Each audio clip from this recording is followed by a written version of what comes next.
Hi, Kaiser coming back to you guys. Welcome to what is going to be a Dark Souls playthrough. Felt like doing something a bit different from Red Orchestra and Battlefield. Battlefield mainly because I still need to learn the game for my videos to be interesting. Red Orchestra because I just felt like something different. So this is going to be a Pyromancer playthrough. We're going to focus on, attunement, just having tons and tons of pyromancy. And probably like a dex weapon for backup. Maybe Quelaag's Fury Sword, probably. And I don't know, maybe... I don't know, I haven't used the Claymore in a while. Maybe use that.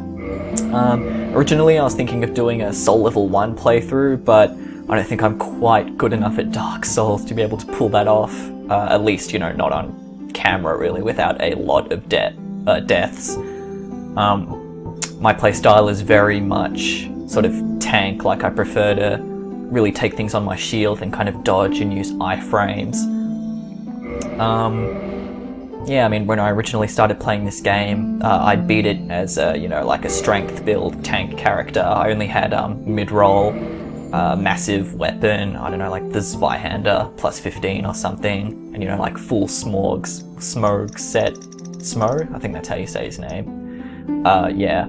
And I basically just smashed anything in my way. But then I really got into like watching people like Epic Name Bro play and sort of picked up on that kind of more a style with a bit more finesse to it. So I started focusing on dex build, light armor, sort of weapons with very fast attacks, and that's a lot of fun. Probably more fun than doing a tank build. I recently decided to go back and kind of mess around with the tank build just for fun. And it is fun, but, there's only sort of so many times you can hit R2 and one-shot your enemy before the game gets a little old.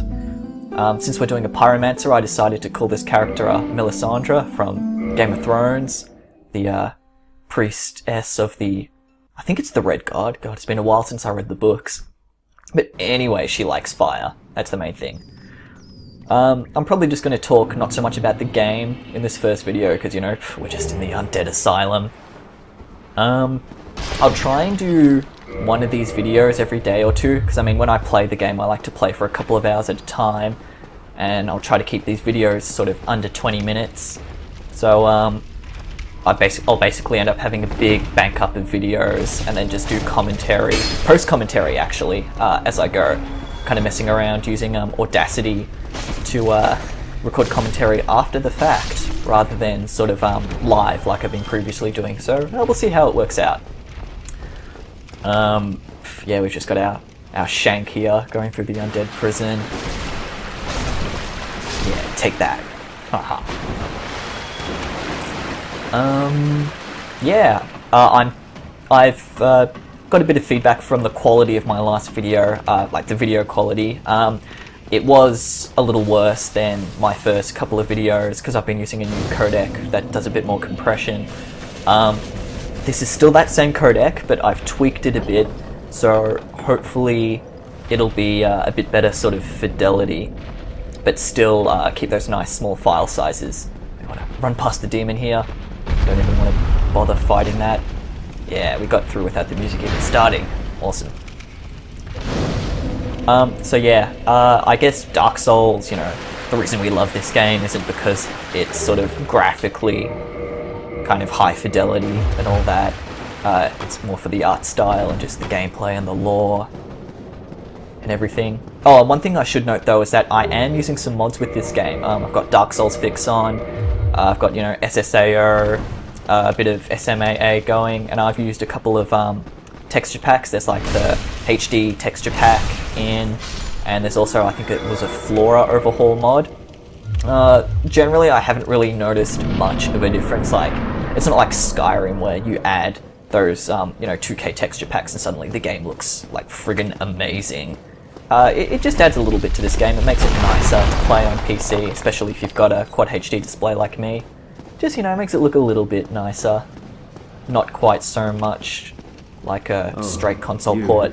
I wish you...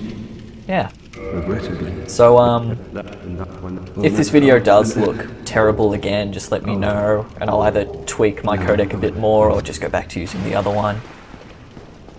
And also if the commentary is really bad, like sort of the quality or the volume, let me know, because I'm using Audacity to record this, and I'll sort of add it into Windows Movie Maker and kind of sort of edit it that way rather than live commentary. Yeah, got a pyromancy flame. Cool. So the idea with this build, like whenever I do a Dark Souls run, I always love to have a very firm idea in mind of what I want to do with the build. I'm just testing out the moveset of that hand axe here. It's actually really nice. And probably if I was going to do a soul level 1 build, that would be one of the main weapons I'd use. And you know, you'd have like a lightning variant and a fire variant. But yeah, for this character, our focus is going to be pyromancy. Oh, got that parry. Yeah. Yeah, definitely pyromancy. I did do another pyromancer character a while ago, but that was probably more a dex build with a little bit of pyromancy thrown in. Yeah, whereas this kind of build here is going to be primarily pyromancy. And then kind of use a weapon just for the backup. Got us there. Got a bit greedy with our fireballs. But yeah, one of the reasons we're going dexterity and not strength is because it increases your casting speed, so we can just spam those fireballs, or combustion, or whatever we'll be using. Just checking out stats of the axe here.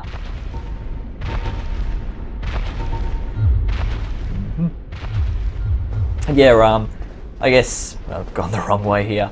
I guess I should say, I suppose first off, probably what inspired me to do like a Dark Souls playthrough, and I guess just recording generally, is Epic Name Bro Marcus. Just the quality of his vids I find are really high. I love his commentary. He's actually what really got me into Dark Souls and turned it from just, you know, sort of an RPG with great sort of game mechanics into, you know, like the whole crazy world and the lore. So, I don't know, I guess a bit of indirect thanks to him. You know, I love his channel. I watch all his vids, so yeah. Hopefully I can hold a candle to the bonfire that he is. I guess I probably won't be talking too much. I'm just looking at the view here with that high-res texture pack and all that. You can see the mountains quite clearly. It's very nice. It's actually interesting, the northern undead asylum's in this really mountainous region. I don't know, just observations. I'm skipping all the cutscenes here. Oh, I forgot what I was saying before.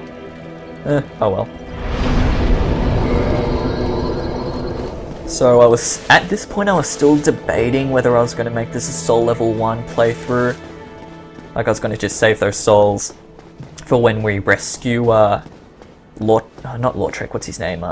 Pyro Bro. Oh, I can't remember his name. But you know, the dude who goes to Firelink Shrine and upgrades your pyromancy flame. I was going to save it all for that. But in the end, yeah, I just ended up raising kind of just my stats and leveling up via soul level.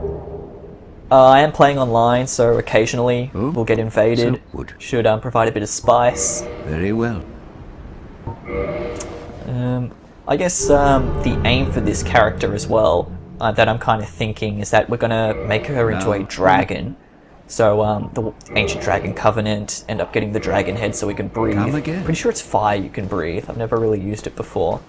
But yeah, you know, maybe have some fun invading people and becoming a dragon, since Melisandre is so obsessed with waking stone dragons. And I guess we'll be able to get the blood of a king as well, since we'll be killing gods. I guess the 4 kings, would they suffice, or are they just sort of ectoplasm? Don't know. Got our cracked red eye orb. Nice. This is just kind of routine stuff, going around the Firelink Shrine, getting all our free items. Pretty boring. We could do a bit of a... what's it called? A catacombs run through and kind of grab a fire weapon early, but not really. I don't think I'm good enough to be able to make that run. Plus, I don't mind using normal weapons. At least, you know, for this part of the game. It's actually my favourite part of the game, probably the Undead Berg. I love it. It's just because you have so little health, you're so weak, you have really shit gear. Unless you start as like a knight or something, then you're pretty powerful. But I don't know, I just really like it. Kind of brings back those memories of the first time playing the game. But I don't know, I guess favourite areas, I really like Sen's Fortress. Not so much for all the asshole traps and places you can fall off, but just because of just the enemies, it's like a really nice sort of bump in difficulty for killing, you know, crag spiders in Blight Town. Suddenly you've got these man serpents with, you know, shields and great swords. I guess I guess you'd call it the palace in Anor Londo. I really like fighting all the Silver Knights, but I hate getting to it. Just those asshole archers. Ugh. On a previous character, I actually died 9 times in a row trying to get there. It was embarrassing. And then here we are, we're just going to go grab our sort of first shield and a sword and a soul from Valley of the Drakes. Usually he kills me. I'm not quite good enough at, you know, abusing my iframes to dodge past his swipe. But I will give it a shot. Oh, those sort of hangs there are because I installed that high-res texture pack. And even though I'm playing this on an SSD, it still takes just a second for new textures to load. So if you ever see the game sort of just freeze for a second like that, it's because it's loading the high-res textures. We got what's probably going to be our weapon for the first part of the game, S-Stock. I'm not using it yet because we don't have the dex, but I usually like to use S-Stock for the first part of the game. Mainly because of its length. It's got a nice two-handed R2 stab that's able to one-shot most things in the Undead Berg, at least in the first part. Oh, almost fell off a ledge there. That would have been embarrassing. Yeah, but I like S-Stock. I guess we'll probably go with Ricard's Rapier for this build. I've never really used it before. I know it's not that good, especially as far as dex weapons go. But yeah, you know, I don't mind having a lower damage dealing weapon. We can have some fun with it. Go for backstabs and parries. I would make this a katana build, except I recently just did one of those that I want to use to mess around in PvP with. So yeah, no katana for this build. One thing I have to say though is that the Chaos Blade that you can make from Quelaag's Soul, I found it kind of underwhelming. I guess it's really good for PvP, but PvE, I mean, physical damage scales with humanity, which is nice. So I guess it's good at a low-level build. I don't know. Yeah, I was just testing there whether going around him would wake him up, but it's actually getting these items that does. And yep, yeah, we rolled too early and he swiped us. We died. Nearing the end of the vid, I guess I'll just wrap it up. I guess that's sort of the first part. So yeah, join me again for my next video, and we'll probably start the Undead Berg. Thanks for watching.